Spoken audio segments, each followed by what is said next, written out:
नमस्कार, मैं हूं आपके साथ श्रेया पाठक। 2013 खत्म होने के साथ ही सामने खड़ी है 2014 की चुनौतियां। 2013 के मुकाबले 2014 में जनता की कसौटी पर खरा उतरने के लिए सियासी दलों ने कमर कस ली है। 2013 बीजेपी के लिए खुशियों भरा रहा तो कांग्रेस इस बार भी खाली हाथ ही रह गई है। खैर, ये तो इतिहास बन चुका है, लेकिन 2014 है इतिहास बनाने का साल। जी हां, 2014 में देश में आम चुनाव है और देश की तकदीर के लिए ये साल एक मील का पत्थर साबित होगा। एक और जहां शिवराज और रमन पर मोदी को ताज पहनाने में अहम रोल अदा करना है, तो वहीं प्रदेश की जनता से किए वादे भी निभाने हैं। वहीं कांग्रेस पर खोए हुए आत्मविश्वास को हासिल कर खुद को साबित करना है। तो कुल मिलाकर 2014 हर लिहाज से चुनौती भरा रहने वाला है। आज हम अपने खास पेशकश में 2014 की चुनौतियों पर ही चर्चा करेंगे और चर्चा के लिए भोपाल से हमारे साथ मौजूद रहेंगे बीजेपी से प्रवक्ता दीपक विजयवर्गीय और कांग्रेस नेता भूपेंद्र गुप्ता। आप दोनों ही मेहमानों से हम चर्चा करेंगे, लेकिन सबसे पहले देखिए बीजेपी और कांग्रेस की चुनौतियों पर हमारी एक खास रिपोर्ट।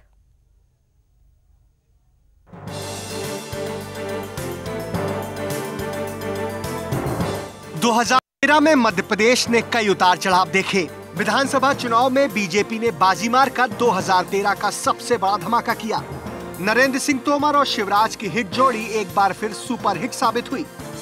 वहीं कांग्रेस चारों खाने चित हो गई। तो 2014 दोनों ही पार्टियों के लिए चुनौतियों से भरा रहने वाला है। जहां बीजेपी को नरेंद्र मोदी के राज तिलक न करना है, वहीं कांग्रेस की अगर बात की जाए तो कांग्रेस को अपना खोया हुआ जनाधार वापस पाना है। और इस पर बातचीत करने के लिए हमारे साथ भोपाल से बीजेपी प्रवक्ता दीपक विजयवर्गीय जुड़े हैं और साथ ही कांग्रेस नेता भूपेंद्र गुप्ता भी हमारे साथ जुड़े हैं। इन दोनों ही मेहमानों से हम चर्चा करेंगे, लेकिन सबसे पहले बीजेपी का रुख कर लेते हैं। दीपक विजयवर्गीय जी हमारे साथ जुड़े हुए हैं। दीपक जी, कहीं ना कहीं नरेंद्र मोदी का राज तिलक करना है और इस राज तिलक में मध्य प्रदेश कितनी बड़ी भूमिका निभा सकता है?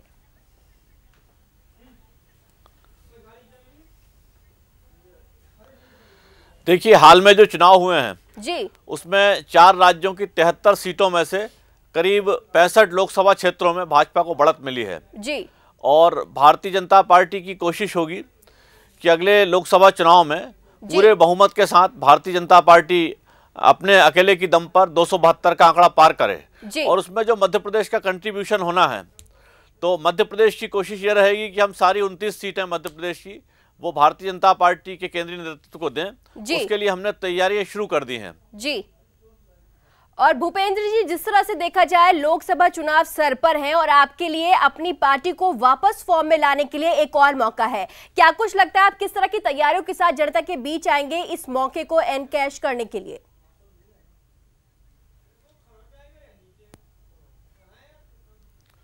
देखिए, परिस्थितियां जो हैं सामने हैं जी, और कांग्रेस पूरी तरह से तैयार है। हमारे लोकसभा के आधे से ज्यादा सारे सर्वेक्षण जो है लोग विधानसभा के साथ ही पूर्ण हो गए थे जी। और ऐसी कोई हमारे लिए कोई विकट समस्या नहीं है।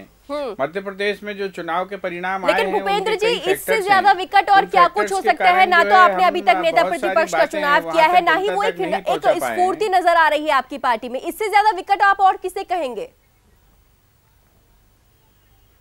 नहीं, ऐसा नहीं है। नेता जब हमारे जैसे ही विधानसभा का सत्र आहूत होगा, वहां पर हमारा नेता प्रतिपक्ष बैठा मिलेगा।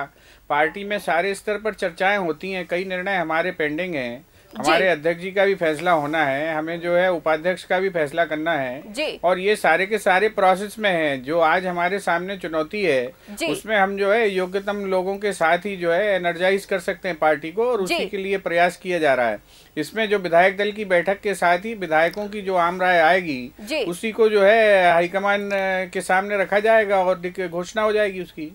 जी, आप दोनों ही मेहमानों से बात करेंगे तो हमारी खास चर्चा लगातार जारी है। हम बात कर रहे हैं किस तरह से बीजेपी और कांग्रेस दोनों के लिए ही साल 2014 चुनौती भरा रहने वाला है और क्या कुछ दोनों ही पार्टियों का एक्शन प्लान होने वाला है। वक्त एक छोटे से ब्रेक का, फौरन होंगे हाजिर।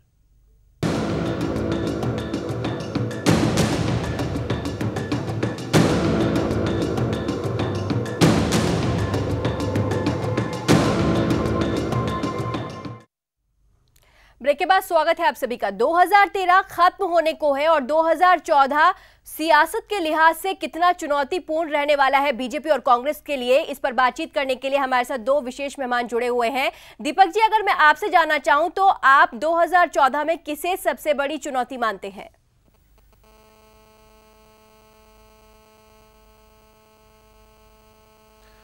देखिए 2014 में केंद्र में जो यूपीए की सरकार है उसको उखाड़ फेंकना जनता का लक्ष्य हो गया है और भारतीय जनता पार्टी दिल्ली में एक वैकल्पिक सरकार देना चाहती है जो भ्रष्टाचार से देश को मुक्ति दिला सके, जो आतंकवाद से देश को मुक्ति दिला सके, जो नक्सलवाद से देश को मुक्ति दिला सके और जो महंगाई से देश को मुक्ति दिला सके। अच्छा दीपक जी, निश्चित तौर पर 2014 में की बात की जाए तो केंद्र में सरकार बनाना ये हमारे लिए सबसे बड़ी चुनौती नजर आते हैं। वो कांग्रेस पर निशाना साधते हैं, राहुल गांधी पर निशाना साधते हैं, लेकिन उनका क्या कुछ प्लान रहने वाला है? क्या एक्शन प्लान के साथ वो जनता के बीच में आएंगे, ये वो कभी क्यों नहीं बताते हैं?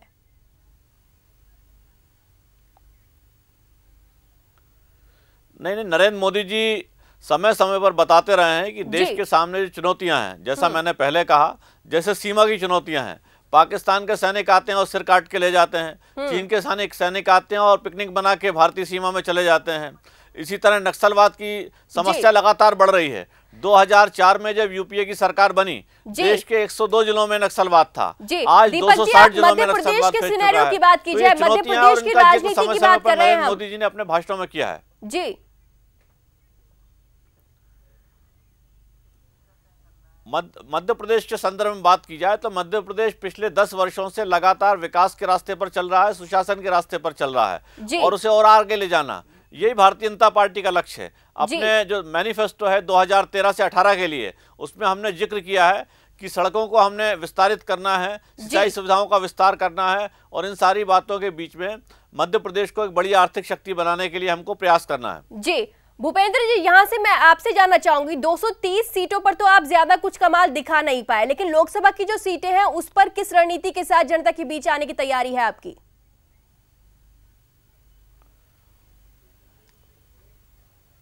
देखिए, लोकसभा के चुनाव और जो विधानसभा के चुनाव हैं, दोनों के सवाल अलग अलग हैं, दोनों के लक्ष्य अलग हैं। आज हम जब राष्ट्रीय चुनाव के लिए मैदान में उतरने वाले हैं तब राष्ट्रीय सवाल अलग हैं। जैसा अभी आपने स्वयं स्पष्ट किया है कि नरेंद्र मोदी के पास ना तो कोई विकास की अवधारणा है, ना इस देश के लिए कोई चिंतन है। और मुझे तो हैरानी होती है कि एक जो प्रोपेगेंडिस्ट राजनीति के साथ देश के अंदर जो विभाजककारी शक्तियां सक्रिय हो रही हैं और इनके नेतृत्व में उन्हें इस बात की लज्जा भी नहीं आती है कि जो लोग घर तक आतंकवादियों को छोड़कर आए हैं, जिन्होंने भारत की संसद पर हमला करने पर, भारत की आत्मा पर जिन्होंने हमला स्वीकार किया और जो है उसका कोई रिटेलिएशन नहीं किया, जिनके राज्य में, जिन अटल बिहारी वाजपेयी के राज्य में 12-12 सैनिकों को कत्लेआम करके बांग्लादेश जैसा छोटा सा देश तुम्हारी बॉर्डर पर फेंक गया, वो लोग आज आतंकवाद की कस्में खाते हैं। मध्य प्रदेश के अंदर तो मैं आपसे ये कहना चाहता हूँ कि मध्य प्रदेश में सिमी के आतंकवादियों के लिए तो सैरगाह हो गई है। जब चाहे वो जेल छोड़कर भाग जाते हैं, जब चाहे वो गिरफ्तार हो जाते हैं।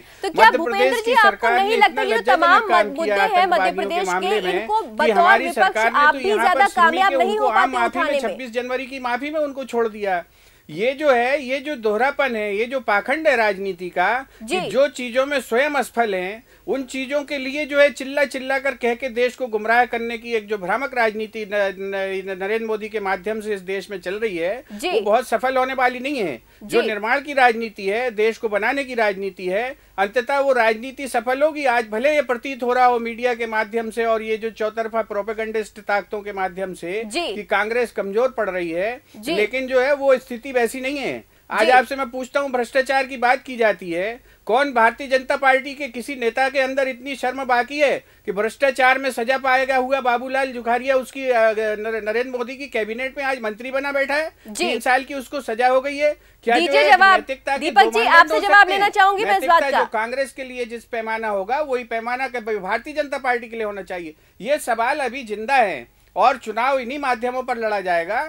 विधानसभा में हमारी पराजय क्यों हुई, उन कारणों की हम समीक्षा कर रहे हैं और उससे हम बाहर निकलकर लोकसभा की तैयारी में जुटे हैं और लोकसभा हम जमकर लड़ेंगे। भूपेंद्र जी, जिस तरह से आपने बताया कि अब आप लोकसभा की चुनाव की तैयारी में जुटे हैं, लेकिन कहीं ना कहीं विधानसभा चुनाव में जिस तरह से कांग्रेस की करारी हार हुई है, कार्यकर्ताओं में अभी भी किसी तरह की ऊर्जा नजर नहीं आ रही, कोई स्फूर्ति नजर नहीं आ रही और बड़ी अगर मैं आला नेताओं की बात करूं तो वो भी ज्यादा सजग नहीं नजर आ रहे हैं। आखिरकार ये वजह क्या कुछ है इस सजग ना होने के पीछे?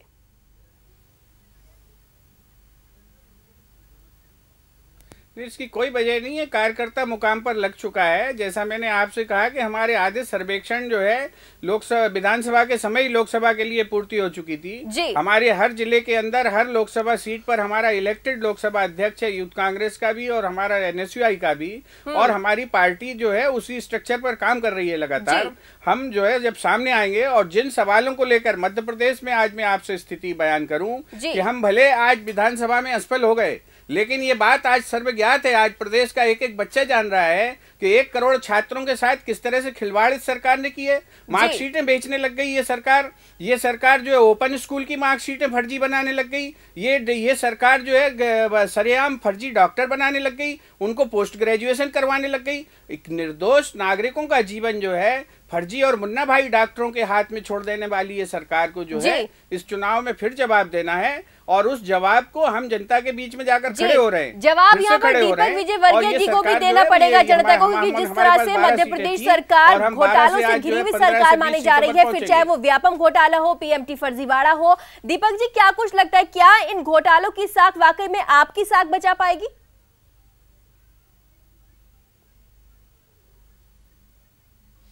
देखिए, जिन तरह के आरोपों की बात की जा रही है उनका इन्वेस्टिगेशन कर रही है STF, और इसके सारी बातों के बाद में सारी बातें अदालत में जाएंगी, वहां ट्रायल होगा। और मैं समझता हूं कि जब तक ये सारी बातें चल रही हैं किसी तरह के पॉलिटिकल बयानबाजी का बहुत मायने नहीं है। दीपक जी, एक और सवाल मैं आपसे जानना चाहूंगी, जिस तरह से अगर पूर्व मंत्री लक्ष्मीकांत शर्मा की बात की जाए, उन पर अभी तक क्यों कार्रवाई नहीं हुई? ये क्यों आरोप लग रहे हैं कि बीजेपी की सरकार उन्हें बचा रही है?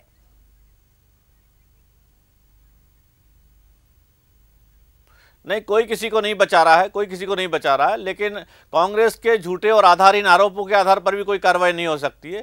STF अपना काम कर रहा है, और अगर कोई सब्सटेंशियल कहीं बात सामने आएगी तो पार्टी कार्रवाई तब करेगी। जी, चलिए आम आदमी पार्टी की बात करते हैं। कहीं ना कहीं आम आदमी पार्टी जिस तरह से मध्य प्रदेश में धीरे धीरे सक्रिय हो रही है। जी,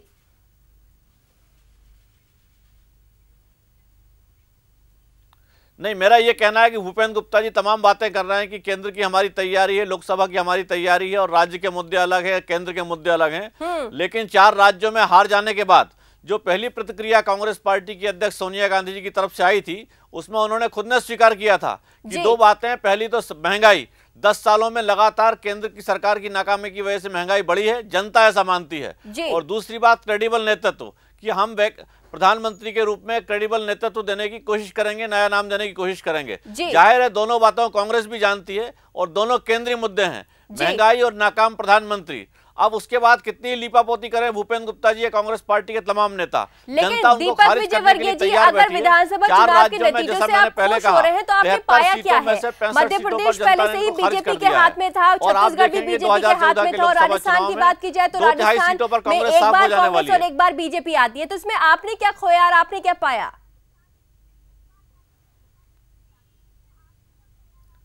आवाज चली जी, मैं यहाँ पर भूपेंद्र गुप्ता जी का रुख कर लेती हूँ। भूपेंद्र जी, अगर आम आदमी पार्टी की सक्रियता की बात की जाए तो आम आदमी पार्टी मध्य प्रदेश में धीरे धीरे ही सही, धीरे धीरे सक्रिय हो रही है। आपको क्या कुछ लगता है, आम आदमी पार्टी आपके लिए कितनी बड़ी चुनौती बन सकती है मध्य प्रदेश में? यार, ये मेरी आवाज चली गई, देखो। चलिए, मतलब देखिए, मध्य प्रदेश में मैं आपसे बता दूं कि भारतीय जनता पार्टी के लिए बहुत कम जगह पहले भी थी। यहाँ पर समाजवादी पार्टी और कांग्रेस आमने सामने खड़े होकर चुनाव लड़ा करते थे। यहाँ पर जो है प्रगतिशील विचारधारा की राजनीति का प्रदेश है ये। यहाँ पर जातिवाद और संकीर्णतावाद की राजनीति यहाँ पनप नहीं पाती है। लेकिन चूंकि जब पराभव हुआ और समाजवादी पार्टी के साथ इन्होंने मिलकर समाजवादी पार्टी को मार डाला, तब उसके बाद जो है ये इनको जगह मिली, यहाँ कुशन मिला यहाँ राजनीति को जमाने के लिए। और ये जो है जनता पार्टी के रूप में जब सरकार मध्य प्रदेश में आई, जब जयप्रकाश नारायण के आंदोलन में ये सब सारे लोग घुसे, और इन्होंने जो है वहाँ घुसकर जो है धीरे धीरे डायल्यूट किया समाजवादी नेतृत्व को। उसके बाद इनको एक अवसर मिला मध्य प्रदेश में, और ये कांग्रेस से 1-to-1 इनकी फाइट शुरू हुई, और उस वैक्यूम से इनको धीरे धीरे कहीं ना कहीं कोई लाभ मिल गया। लेकिन आज भी मध्य प्रदेश प्रगतिशील विचारधाराओं का राज्य है, और यहाँ पर जो है ये संभावनाएं हमेशा बनी रहेंगी। और जिस दिन यहाँ पर प्रगतिशील ताकतें फिर सामने खड़ी होने की प्रयास करेंगी, भारतीय जनता पार्टी डायल्यूट हो जाएगी। पार्टी की बात कर रही हूँ भूपेंद्र जी, मैं आम आदमी पार्टी को कितनी बड़ी चुनौती मानते हैं आप मध्य प्रदेश में?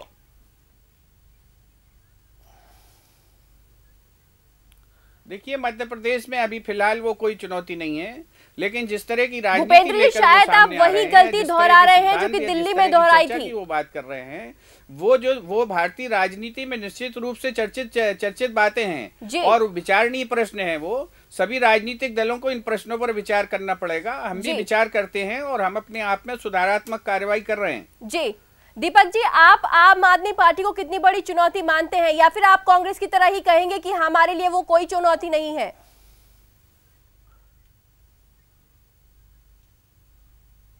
देखिए, पहली बात तो यह है कि भूपेंद्र गुप्ता जी की बात का जवाब दे दूं, ये खुद बातें कर रहे हैं कि डींगे हाँकते हैं दूसरे लोग, लेकिन 9% कम वोट पाने के बाद भी भूपेंद्र गुप्ता जी डींगे हाँक रहे हैं कि हमारा बराबरी का दावेदारी है और हम मैदान में खड़े हैं। तो कांग्रेस पार्टी के डींगे हाँकने से कुछ नहीं होगा। 9% वोट कम मिले इनको भारतीय जनता पार्टी से। दूसरी बात, इन्होंने जिक्र किया कि इनका बहुत स्वर्णिम अतीत रहा है 50 और 60 के दशक में। तो वो 50 साल पहले की बात है जब इन्होंने झूठे वादे करके जनता को भरमाने की कोशिश की थी। पिछले 25-30 सालों में मध्य प्रदेश में व्यापक परिवर्तन आया है। ये 1-2 बार सत्ता में भी रहे, लेकिन बहुत मार्जिनल वोट ज्यादा पाकर अब जबकि ये निश्चित तौर पर निर्णायक रूप से हाशिए पर खिसक चुके हैं मध्य प्रदेश में। दीपक जी, आम आदमी पार्टी की बात कर रहे हैं हम, आम आदमी पार्टी के बारे में बता दीजिए कितनी बड़ी चुनौती मानते हैं? समय ज्यादा नहीं है हमारे पास। के अलावा क्या कहा जाएगा? हाँ, बिल्कुल मध्य प्रदेश में आम आदमी पार्टी के लिए कोई जगह नहीं है। जहां तक आम आदमी पार्टी के खुद के दावों की बात है तो उनको खुद को सोचना चाहिए कि जब 6 महीने पहले 4 राज्यों में चुनाव की घोषणा हुई थी तो उन्होंने क्यों फैसला किया केवल दिल्ली में ही लड़ेंगे? क्योंकि मध्य प्रदेश, राजस्थान और छत्तीसगढ़ में उनके पास कोई जमीन नहीं है, ना उनके पास इस तरह का वोट बैंक है जिसको भरमाया जा सके। लेकिन आप इससे भी मना नहीं कर सकते, इस समय आम आदमी के पास में दिल्ली की सरकार है।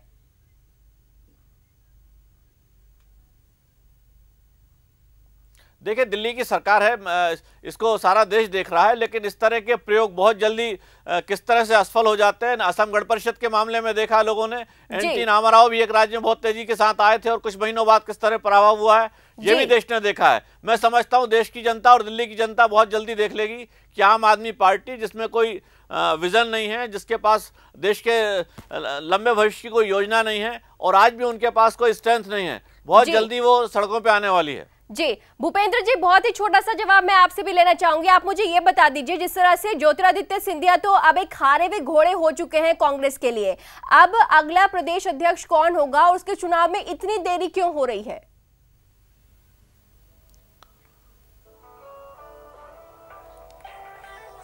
देखिए, हमारा जो अगला अध्यक्ष जो होगा जी वो प्रक्रिया में है, जो हमारे चर्चा चल रही है उसके ऊपर, और हमारा हाईकमान उस पर विचार कर रहा है जी। और पार्टी के अंदर ना कोई घोड़ा हारा हुआ है ना कोई जीता हुआ है, सभी ने बराबर परिश्रम किया है और सभी ने बराबर कोशिश की है जी। और पार्टी की एक स्थिति बनाई है। तो उस परिश्रम का असर क्यों नहीं देखा गया? पार्टी नहीं सोचती है कि कोई हारा हुआ घोड़ा है या कोई जीता हुआ घोड़ा है, क्योंकि ये एक कलेक्टिव जिम्मेवारी थी। लेकिन अब तो उस जिम्मेदारी को लेने वाला भी कोई नहीं, अगर हार गए तो। नहीं, सभी ने जिम्मेवारी ली हुई है। हमारे अध्यक्ष जी अपना इस्तीफा ऑफर कर चुके हैं। सिंधिया जी ने स्वयं ये बयान देकर कहा है कि वो जिम्मेवारी वो मानते हैं कि वो भी इस हार में सबसे बड़े भागीदार हैं। एक प्रचार कमेटी के अध्यक्ष होने के नाते सभी नेताओं ने इसको स्वीकार किया है। कहीं ना कहीं हमसे चूकें हुई हैं, तभी तो परिणाम गलत आए हैं। जी चलिए, बहरहाल आप मानते तो हैं कि आपसे गलती हुई और उन गलतियों का खामियाजा ये हुआ कि आपका जो किला था मध्य प्रदेश वो आपसे फिर भी छिन गया है। अगर दीपक विजयवर्गीय जी ये कहा जाए, बाकी सभी राजनीतिक दल ये कह रहे हैं कि बीजेपी के लिए मोदी फैक्टर फ्लॉप साबित होगा, इसके जवाब में क्या कहना चाहेंगे आप?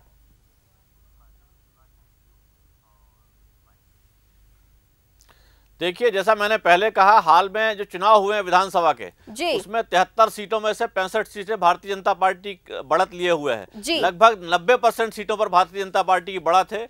देश में जो चुनाव होने हैं, पहले भी भारतीय जनता पार्टी 350 सीटें ऐसी हैं जहां पर विजय हासिल कर चुकी है। अगर इसका 90% ही भारतीय जनता पार्टी जीतती है तो निश्चित तौर पर हम पूर्ण बहुमत के साथ सरकार बनाने जा रहे हैं। जी वाकई में 272 का लक्ष्य दिया गया है बीजेपी को, और बीजेपी इस लक्ष्य को कितना हासिल कर पाती है, वहीं अगर कांग्रेस की बात की जाए तो कांग्रेस किस तरह से अपने खोए हुए जनाधार को वापस ला पाती है, देखने वाली बात होगी।